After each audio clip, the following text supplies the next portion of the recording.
नमस्कार, good morning, सुप्रभात, बहुत स्वागत है आपका। आप देख रहे हैं TV9 भारतवर्ष और मैं हूं आपके साथ विपिन चौबे। स्वागत है हमारे show agenda full and final में। हम इस बुलेटिन में आपको देश और दुनिया की हर वो खबर दिखाते हैं जो दिन भर का एजेंडा सेट करती हैं। जी हाँ, और आज देश और दुनिया का एजेंडा सेट करने वाली खबरें सबसे पहले आपको बता दें। अमेरिका में नाटो का चक्रव्यूह प्रोजेक्ट 2025 पर बड़ा खुलासा। काउंटर अटैक में दहल गया यूक्रेन। मॉस्को के बाद वियना में grand welcome.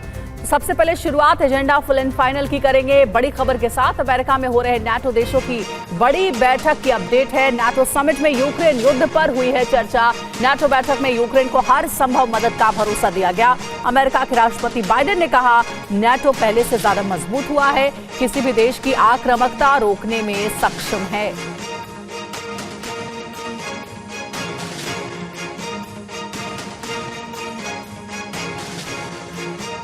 It's remarkable progress, proof that our commitment is broad and deep, that we're ready, that we're willing, we're able to deter aggression and defend every inch of NATO territory across every domain. NATO summit के दौरान Zelensky ने air defence system की मांग की है। Zelensky ने America से F-16 की मांग की है और जेलेंस्की ने कहा है कि अमेरिका यूरोप रूस पर निर्णायक कार्रवाई करे।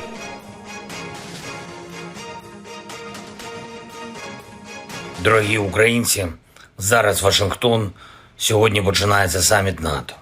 Б'ємося за більшу кількість ППО для України. Я впевнений, що буде.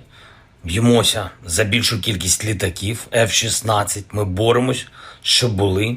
Б'ємось за додаткові гарантії безпеки для України, а це зброя і фінанси, політична підтримка. Б'ємося за необхідні рішучі дії Америки та Європи, те, що зміцнить наших воїнів. अब ऐसे में सवाल यह खड़ा हो गया है कि क्या यूक्रेन में चौतरफा फंसते हुए नजर आ रहे हैं पुतिन, क्योंकि अमेरिका में नाटो की यह बहुत बड़ी बैठक हो रही है। वॉशिंगटन डीसी में नाटो शिखर सम्मेलन का आयोजन किया गया है। रूस को चौतरफा घेरने के लिए कई रणनीतिक मोर्चे पर यहां पर चर्चा होनी है। समिट में यूएस यूक्रेन के लिए अपना मजबूत समर्थन पेश करेगा। यूक्रेन को हथियारों के साथ वित्तीय मदद मिलने की संभावना जताई गई है। यूक्रेन ने F-16 जैसे fighter jets, air defence system की मांग की है। यूरोपीय देशों के लिए सैन्य, राजनीतिक, वित्तीय समर्थन की घोषणा भी इस बैठक में संभव है। 11 जुलाई को यूरोपियन यूनियन और इंडो पैसिफिक साझेदारों के बीच यह बड़ी बैठक रखी गई है। हमारे संवाददाता मनीष झा इस वक्त लाइव हमारे साथ जुड़ गए। सीधा उन्हीं से समझने की कोशिश करेंगे कि इस बैठक के मायने क्या है और कितने दबाव में पुतिन आ सकते हैं। मनीष, आप तो रशिया गए, कई बार इस युद्ध को कवर किया है, क्या इस बैठक के मायने निकाले जाए? कितनी अहम बैठक, और जिस मदद की मांग कर रहे हैं जेलेंस्की, अगर वो मिल भी जाए तो क्या रूस पर वो फतेह कर सकते हैं? आप बिल्कुल देखिए, नाटो का जो ये सम्मेलन वॉशिंगटन में हो रहा है, इससे अगर आप बहुत आसान शब्दों में समझने की कोशिश करें तो तीसरा विश्व युद्ध कब होने वाला है, किस तरीके से होगा और हम उससे कितनी दूर हैं, ये सब कुछ नाटो के इस बैठक से तय हो जाएगा। क्योंकि इसमें यह डिसाइड होना है कि रूस के साथ जंग को कितना आगे बढ़ाना है, किस डायरेक्शन में बढ़ाना है। और इसीलिए जब जेलेंस्की F-16 की मांग करेंगे, जेलेंस्की एयर डिफेंस सिस्टम की मांग करेंगे, तो जेलेंस्की को बस दो चीजें नहीं मिलेगी, बाकी हर कुछ मिलेगा। जो दो चीजें नहीं मिलेगी वो होगा नाटो में यूक्रेन की सदस्यता और दूसरा शांति प्रस्ताव, जिसकी बात प्रधानमंत्री मोदी पुतिन से कर रहे थे, जो जेलेंस्की को पसंद नहीं आई। तो जाहिर है इस नाटो सम्मेलन में यह बात तय होगी कि यूक्रेन के कंधे पे बंदूक रखकर कैसे तीसरे विश्व युद्ध का आगाज किया जाए। बिल्कुल, नाटो ये बैठक करके अपनी रणनीति को आगे बढ़ाएगा। मनीष, हमारे साथ आप जुड़े रहिएगा। फुल एंड फाइनल में आप बात अमेरिका की सियासत की करेंगे। राष्ट्रपति बाइडेन की पोस्ट से दुनिया भर में हलचल है। सोशल मीडिया पर बाइडेन ने लिखा, प्रोजेक्ट 2025। बाइडेन ने कहा, प्रोजेक्ट 2025 के एजेंडे को छुपा रहे हैं ट्रंप। बाइडेन का दावा है, ट्रंप के सहयोगियों ने बनाया है प्रोजेक्ट 2025।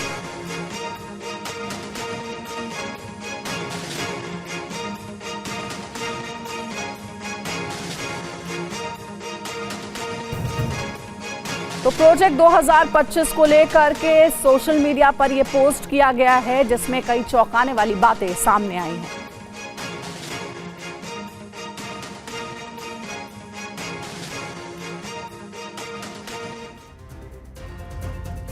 और अब आपको बताते हैं कि जिस प्रोजेक्ट 2025 पर अमेरिका समेत पूरी दुनिया में बवाल मचा हुआ है, आखिरकार वो है क्या, उस पर बवाल क्यों हो रहा है, क्या है प्रोजेक्ट 2025? बाइडेन का दावा, प्रोजेक्ट से अमेरिका में बड़े बदलाव की एक साजिश रची जा रही है।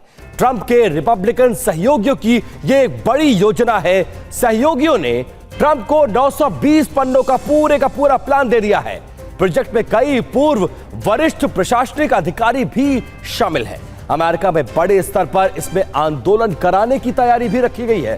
ट्रंप के राजनीतिक दुश्मनों से बदला लेने की बात इस पूरे प्रोजेक्ट में है। प्रोजेक्ट 2025 बाइडेन के बहुत गंभीर आरोप भी सामने आए हैं। ट्रंप के राष्ट्रपति बनने के बाद अमेरिका में बहुत कुछ बदल जाएगा, यह कहा गया है। ट्रंप चुनाव जीत जाते हैं तो प्रोजेक्ट के एजेंडे को लागू करना शुरू कर देंगे। प्रशासनिक अफसरों को बर्खास्त कर अपने लोगों की नियुक्ति करेंगे, ये इसमें कहा गया है। इस बीच एक बड़ी खबर आ रही है, ट्रंप ने प्रोजेक्ट 2025 से खुद को अलग कर लिया है। ट्रंप ने सोशल मीडिया पर पोस्ट करके सफाई दी है, मुझे प्रोजेक्ट 2025 के बारे में कुछ पता ही नहीं है, ये कहा है ट्रंप ने। प्रोजेक्ट के पीछे कौन है, मुझे इसकी जानकारी नहीं है। आरोप और अब ट्रंप की सफाई दोनों इस पूरे मामले में सामने आती हुई नजर आ रही है। और देखिए, बड़ी खबर है और इस पर ज्यादा जानकारी के लिए हम बात करेंगे अपने सहयोगी मनीष झा से। मनीष, क्या है ये ट्रंप का प्रोजेक्ट 2025 जिसके बारे में जिक्र किया गया जो बाइडेन की ओर से, और कहा जा रहा है कि कोई बड़ी प्लानिंग कर रहे हैं ट्रंप? देखिए, जब अपनी गद्दी पर खतरा आया है प्रेसिडेंट बाइडेन को, तो चुनाव से ठीक पहले बहुत ही सनसनीखेज अंदाज में उन्होंने ट्वीट किया है। पर जिस तरह से उन्होंने प्रोजेक्ट 2025 लिखा है, दरअसल प्रोजेक्ट 2025 पे ट्रंप के एक गरीबी हेरिटेज फाउंडेशन का ये प्रोजेक्ट बताया जाता है। कहा जाता है कि अगर इस प्रोजेक्ट के एजेंडे को लागू किया गया तो अमेरिका में पूरी तरह से सामाजिक, आर्थिक और राजनीतिक बदलाव होंगे। अगर मैं आसान शब्दों में कहूं तो अमेरिका में जो बड़े पैमाने पर गैर कानूनी तौर पर जो लोग रह रहे हैं, उन सबको अमेरिका से भगा दिया जाएगा। LGBTQ और दूसरे तमाम जो जेंडर इक्वलिटी के राइट्स हैं वो खत्म कर दिए जाएंगे। पुलिस को, मिलिट्री को बहुत अधिक अधिकार दे दिए जाएंगे। अमेरिका की सेना लॉ एंड ऑर्डर को संभालेगी। इस तरह की तमाम चीजों को बताया जा रहा है। मतलब अमेरिका एक लोकतांत्रिक देश नहीं बल्कि अमेरिका एक तानाशाही वाला देश दिखेगा, ऐसा आरोप है डेमोक्रेट पार्टी का या प्रेसिडेंट बाइडेन के समर्थकों का, जिसके लिए वो इशारा कर रहे हैं। बिल्कुल मनीष, और ये बड़े राजनीतिक आरोप है जो दोनों तरफ से लगाए जा रहे हैं, और अब इस पूरे मामले में ट्रंप की सफाई भी सामने आ गई। बहुत शुक्रिया मनीष, इस जानकारी के लिए आप नजर बनाकर रखिए। और अब खबर प्रधानमंत्री नरेंद्र मोदी के ऑस्ट्रिया दौरे की।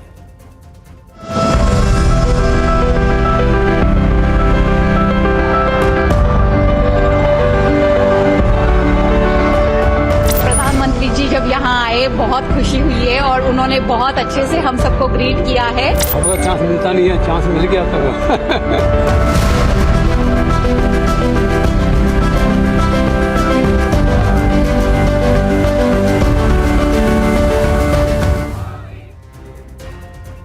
और रशिया के दौरे को पूरा करने के बाद प्रधानमंत्री नरेंद्र मोदी ऑस्ट्रिया पहुंच गए हैं, जहां पर उनका ग्रैंड वेलकम हुआ है। प्रवासी भारतीयों ने प्रधानमंत्री मोदी का भव्य स्वागत किया है। ऑस्ट्रियाई चांसलर के साथ डिनर में भी वो बीती रात शामिल हुए। 41 साल बाद ऑस्ट्रिया जाने वाले पहले प्रधानमंत्री बने हैं नरेंद्र मोदी, और उनके स्वागत में वंदे मातरम की धुन भी बजाई गई। तो प्रधानमंत्री मोदी अपने 2 दिवसीय रूस दौरे के बाद ऑस्ट्रिया की राजधानी वियना पहुंच गए हैं। एयरपोर्ट पर पीएम मोदी का स्वागत गार्ड ऑफ ऑनर देकर के किया गया, और इसके बाद प्रधानमंत्री मोदी एयरपोर्ट से होटल रिट्ज कार्ल्टन पहुंचे।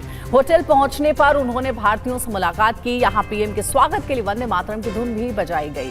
इसके बाद पीएम मोदी स्टेट डिनर के लिए ऑस्ट्रिया के चांसलर कार्ल नेहमर से मिलने के लिए पहुंचे, जहां चांसलर ने उनके साथ सेल्फी ली। और ये तस्वीरें वियना में होटल रिट्ज कार्ल्टन की है, जहां पर पीएम मोदी के पहुंचने पर भारतीयों ने मोदी मोदी के नारे के साथ उनका दिव्य और भव्य स्वागत किया। फिर पीएम मोदी के सम्मान में वंदे मातरम की धुन भी बजाई गई।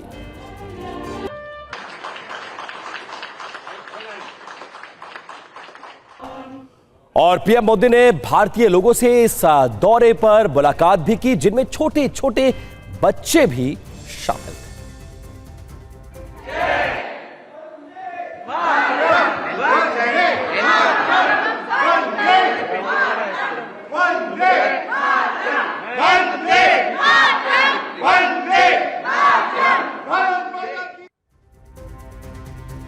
और वहीं प्रधानमंत्री मोदी की यात्रा से दोनों देशों के बीच संबंध और गहरे होंगे। पीएम मोदी का ये दौरा क्यों खास है, आपको बताते हैं। देखिए, पीएम मोदी का वियना दौरा बेहद खास है। दोनों देशों के बीच व्यापार समझौते पर बातचीत होगी। वहीं भारत ऑस्ट्रिया के बीच स्टार्टअप ब्रिज को मिलेगी रफ्तार। ऑस्ट्रिया के साथ आर्थिक संबंधों को मजबूत करने पर भी इस दौरे के दौरान दोनों देशों के राष्ट्राध्यक्षों के बीच चर्चा संभव है।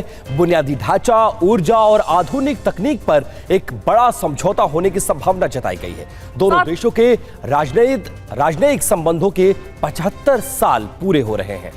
और वहीं भारत के साथ ऑस्ट्रिया के मजबूत आर्थिक संबंध। ऑस्ट्रिया यूरोपीय संघ के सबसे अमीर देशों में से एक है। भारत के साथ इसके मजबूत आर्थिक संबंध है। भारत और ऑस्ट्रिया द्विपक्षीय आर्थिक सहयोग को और भी मजबूत करने के लिए समय समय पर मुलाकात और बैठकें करता रहता है। और इस बीच देखिए, पुतिन के साथ मुलाकात में पीएम मोदी ने कहा है कि युद्ध के मैदान में समाधान संभव नहीं है।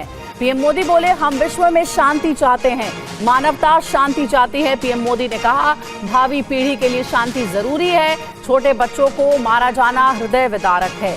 पीएम मोदी ने रूस के राष्ट्रपति पुतिन से बातें की। निर्दोष लोगों का मरना डरावना है। एक्सेलेंसी, युद्ध हो, संघर्ष हो, आतंकवादी हमले हो, मानवता में विश्वास करने वाला हर व्यक्ति जब जानहानि होती है तब बहुत पीड़ित होता है। लेकिन उसमें भी जब मासूम बच्चों की कत्ल होती है, मासूम बच्चों को मरते हुए देखते हैं, तब हृदय छलनी हो जाता है और वो दर्द बहुत भयानक होता है। और इस विषय में भी आपसे विस्तार से चर्चा हुई। एक्सेलेंसी, एक मित्र के नाते मैंने हमेशा कहा है कि हमारी भावी पीढ़ी के उज्जवल भविष्य के लिए शांति सर्वाधिक आवश्यक है। लेकिन मैं ये भी जानता हूं कि युद्ध के मैदान में समाधान संभव नहीं होते। बम, बंदूक और गोलियों के बीच समाधान और शांति वार्ताएं सफल नहीं होती हैं। और हमने वार्ता के माध्यम से ही शांति के रास्ते अपनाने होंगे।